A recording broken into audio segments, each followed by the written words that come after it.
මට වෙහිකල් එක කොටේෂන් එකේදී මෙයාලා ප්‍රොමිස් කරපු ගානටම මට වෙහිකල් එක එළියට ගන්න හම්බුණා. මම ෂෙහාන්.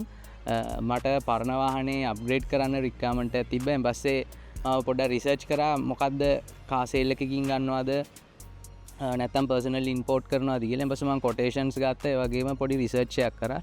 එතකොට පර්සනල් ඉම්පෝර්ට් කරන ගොඩක් කම්පැනිස් තිබ්බ ලංකාවේ. එතකොට මට හම්බුණා අර්බන් කාර් සේල් කියන කම්පැනි එක. ඒකේ මිස්ටර් පුබුදු හම්බුණා.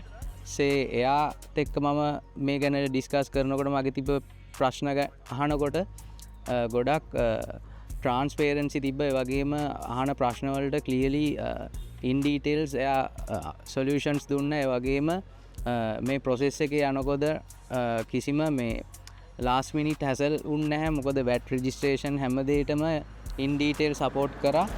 එතකොට මට වෙහිකල් එක කොටේෂන් එකේදී මෙයාලා ප්‍රොමිස් කරපු ගානටම මට වෙහිකල් එක එළියට ගන්න හම්බුණා.